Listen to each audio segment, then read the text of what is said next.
বাড়ি গেলে কোনোদিন বিবি কয় ও সার ভাত খাও, কয় কোনোদিন সার মারাছি খাইতে খানা কাইতে খরচ পড়ো যা জোরে কোন ঠিক না বেঁচে তাই প্রকার হস্তানি কদমনি সাংখিনি লোহজনি। বাবা সব জায়গায় হুজুর হওয়া যায়, সব জায়গায় মুফতি সাহেব হওয়া যায়, মোল্লা সাহেব মুফতি সাহেব মহাদ্দেশ সাহেব হওয়া যায়, সব জায়গায় প্রধান সাহেব হওয়া যায়, নেতা সাহেব হওয়া যায়, মাস্টার ইঞ্জিনিয়ার ডাক্তার হওয়া যায়, বাবা পুলিশ অফিসার বিডিও সাহেব হওয়া যায়, কিন্তু বিবির কাছে হওয়া বড় কঠিন। যেরকম ঠিক না ঠিক কন্ত বাবা বাড়ি গেলে কোনোদিন বিবি কয় ও সার ভাত খাও, কয় কোনোদিন সার মারাছি খাইতে খানা কাইতে খরচ পড়ো যা জোরে কোন ঠিক না বেঁচে। নবী বলল আয়েশা রে আমাকে তুমি গোসল করে দিতে চাও? হ্যাঁ আমাকে গোসল করে দিলে তো ভালো লাগবে, নবীকে ভালো লাগবে, যাও। নবী আদেশ দিয়ে দেন হযরতে আয়েশা 2 মস্ক পানি আনিয়ে জল চকিটা সামনে আনি নবীজিকে বসিয়ে দিলেন। নবীজির গার মধ্যে পানি ঢালে আয়েশা আল্লাহর কাছে আয়েশা বলে আল্লাহ আমার মতন ভাগ্যবতী নারী পৃথিবীতে নাই থাকবে। মাওলা রে আমি আয়েশা জি বিশ্ব নবীর গোসলের দায়িত্ব আমি পেয়েছি। নবীজির গার পানি গুলা ওই চকির জল চকির নিচে পানি যায়, মাটি নরম হয়ে যায়, সামনে চকির 2টা পায়া মাটিতে দাবিয়া যায়। নবী লক্ষ্য করল রে সামনে তাকি পিছনে নবী সরি বসে গেলেন, একটু পিছিয়ে বসে গেলেন, সামনের পায়া ভাষণ হয়ে গেলেন। আয়েশা আনন্দে আনন্দে নবীকে গোসল দেয়, আল্লাহর কাছে প্রশংসা করে আল্লাহ আমার মতন ভাগ্যবতী নারী পৃথিবীতে নাই। ওই সময় আয়েশা খেয়াল করে নাই আয়েশা ডান দিকের পা বুড়ো আঙুলটা জল চকি নিচের দিকে ঢুকে গেছে। আমার নবী সামনে যখন আগে বসছিলেন সঙ্গে সঙ্গে বুড়ো আঙুলটা জল চকির পাশে আটকে গেছে। নবীজির স্ত্রী আয়েশা ও শব্দ করে নাই, আ শব্দ করে নাই। নবীজির শরীরের পরিতে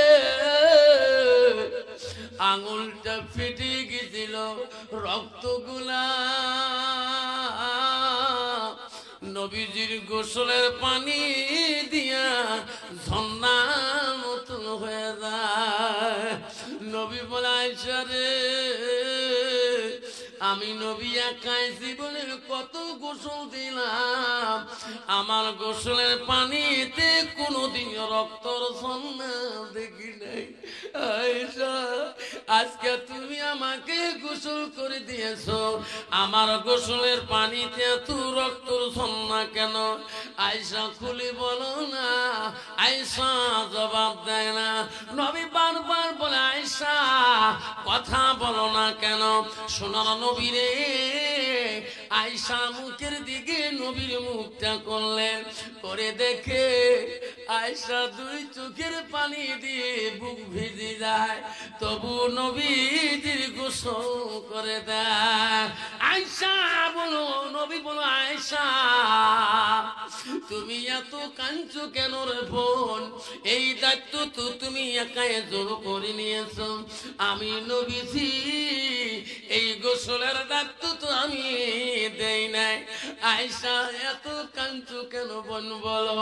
আয়েশা মা বলো গো নবী তোমার জীবনের গোসলের পানিতে রক্ত দেখেন নাই না, এটা কোন রক্ত জানেন না, জানে না। নবী গো আপনার বুড়ো আমার চোখের পায়া তলে এখনো আমার বুড়ো আঙুলটা আঁকতে আছে গো, ফাঁসি আছে গো, তোমার শরীরের ভুঁড়িতে আমার বুড়ো আঙুলটা পিছিয়ে গেছে। ও নবী আমার শরীরের রক্ত গুলা এতক্ষণ পর্যন্ত তোমার গোসলের পানির মধ্যে ঝর্ণা হয়ে গেল। নবী বলো আয়েশা রে, একবার উ শব্দ আ শব্দ করলি না, আমার মোহাব্বতে তুমি এত রক্ত কুরবানি দিলি। আয়েশা, একবার যদি আ শব্দ তুমি পাইতাম, আমি নবী সঙ্গে সঙ্গে দাঁড়ায় গেতাম। তুমি কেন করলি না বলো? নবী বলছে ওগো নবী, আয়েশা বলছে ওগো নবী, পায়ে রক্ত তো দূরের কথা, ও নবী তোমার ভালোবাসায় তোমার মোহাব্বতে আমার দেহটা যদি চিপার মধ্যে পড়িয়া যায়, আমার জীবন দেওয়া রাজি আছি, তবু আমার আয়েশার জবান দিয়ে আর শব্দ করাটা আমার রাজি না। মা বোনেরা, কত বড় জীবন কষ্টে কাটিয়ে দিয়েছিলেন। আজকে সামান্য একটু স্বামী যদি মারে, পঞ্চায়েত অফিসে বিচার দেয়, পার্টি অফিসে বিচার দেয়, নেতা প্রধানকে বিচার দিয়ে স্বামীকে নিয়ে যে অঞ্চলে পুরা মারপিট করে, জোরে কোন ঠিক না বিঠি?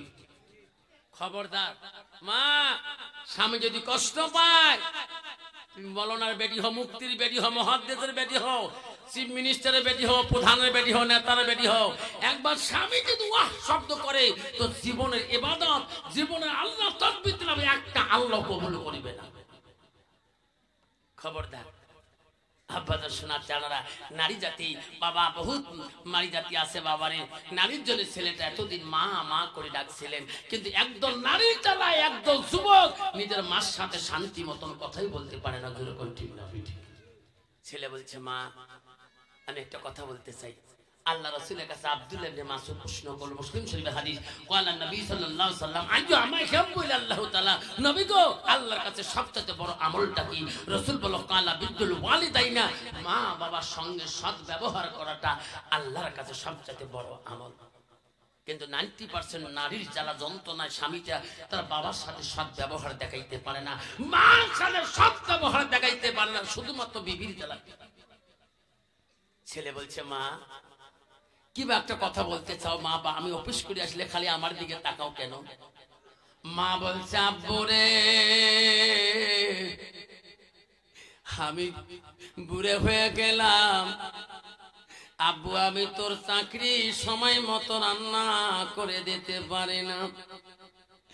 আয় আব্বু, তুমি বড় অফিসার, আমি একটা মেয়ে দেখছি রে অমুক জায়গার মধ্যে, আমার পছন্দ হয়েছে, তুমি যদি বিবাহ করে নাও, আমি মা বড় খুশি হয়ে যাব।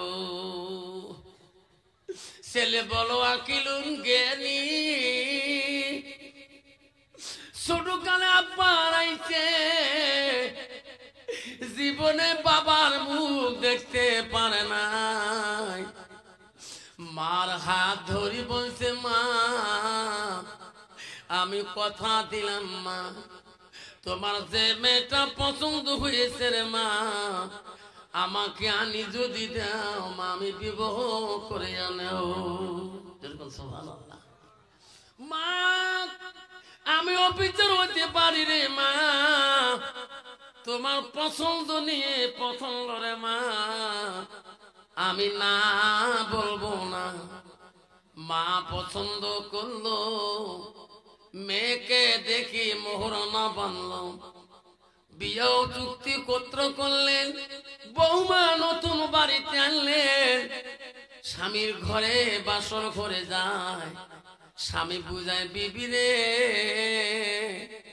ছোট কালে আব্বা হারাছি, বাপের ভালোবাসা পাই নাই, সারা জীবন মাটা আদর করলো রে বিবি, এত পড়াশোনা করে আমা বড় চাকরি নিয়ে দিল।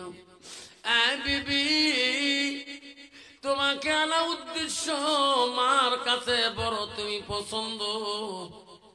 ও বিবি আমি অফিসে যখন যাব, আমার মা বড় নামাজি, বড় কোরআন পড়নেওয়ালা, আমার মা তসবি পড়ে, তাহাজ্জুদ নামাজ পড়ে, নামাজের টাইমে উজুর পানিটা মার হাতে দিবা, মারকে তুমি খুশি রাখবা। আমার মা যদি খুশি করে বিবি, আমি তোর স্বামী খুশি হয়ে যাব। এই কথা বলে অফিস করতে যায়, বিবিকে ভালো করে বোঝায় আমার মাকে কোনো কষ্ট দিস না। বেঈমান বিবি রে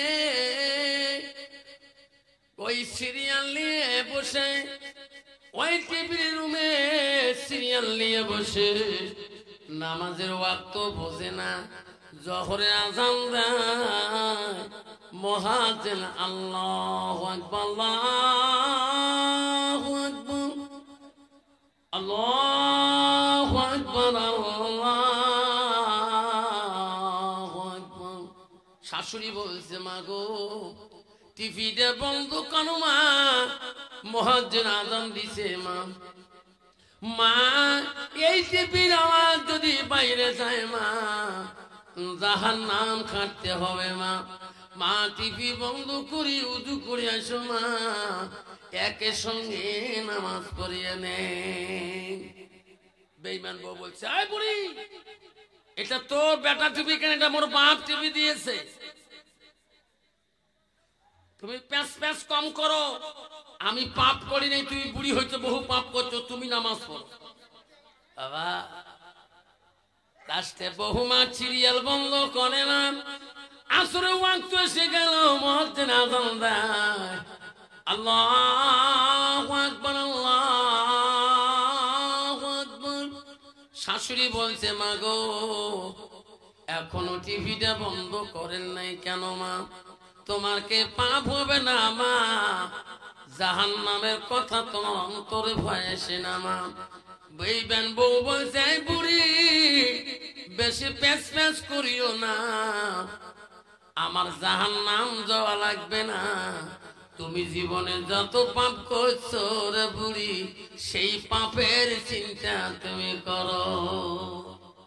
বুড়ি বলছে আল্লাহ এই বউ তো আমি দেখি আনছি, এই বউ তো বেটা দেখে নাই, এই বউ তো আমি পছন্দ করছি। রাষ্ট্রের মধ্যে বুড়ি বাধা দেয়, টিভি বন্ধ করবি কিনা। বেঈমান বউরে টিভির টাচ কেবল সিঁড়ি ফেলে দিয়ে বলছে বুড়ি আজকে সারা দিনে সিরিয়াল দেখি শান্তি করতে দিলি না। বুড়ি রে মনে রাখিস তোর বেটার সাথে তোর এমন লড়াই বাজে দিন, জীবনে তোর বেটা তোর দিকেও তাকিয়া দেখবে না। বেঈমান বৌমা বেলা নাই ডুবতে ঘরের বাতি অফ করে দিয়ে বারান্দার লাইট অফ করে দিয়ে ঘুমিয়ে পড়ে গেছে। নতুন স্বামী গো বড় চাকরি করে, বড় মাছ মাংস সবজি নিয়ে বাড়িতে আসি, বিবি নাম ধরিয়া ডাকে বিবি এত সকালে কেন ঘুমাইছো, দরজা খুলে দাও। দেখো রে মাছ আনছি মাংস আনছি কত রঙের সবজি আনছি, রান্না করো রে বিবি, আমার মা খাবে আমি খাবো তুমি খাওয়া। বেঈমান বিবি শুনে যায় না, দ্বিতীয়বার আরো বলে বিবি রে আমি তো স্বামী আছি রে, দেখো কত রঙের সবজি আনছি উঠো। বেঈমান বিবি রাগ করিয়ে দরজা খুলে দিয়া ঘরে লাল জলে দিয়া বারান্দার লাল জলে দিয়া দৌড়ি টেবিলের কাছে দেয়া একটা খাতা একটা কলম আনি বলল ওগো স্বামী তাড়াতাড়ি তালাকনামাটা লিখিয়া দাও, 3 তালাকে বাণী করিয়া দাও। বিবি দরজা খোলা এত লেট হলো কেন? আর স্বামী লেট কেন হচ্ছে পরে বলবো, আগে তালাকনামাটা লিখিয়ে দাও। কিসের তালাকনামা? আমাকে 3 তালাকে বাণী করে দাও, তারপরে বলো। বলো না, আমি তো বিয়ে করে 1 মাস হয় নাই, আমি কোন তোকে তো তালাক দেবো, তুই বলবি তো।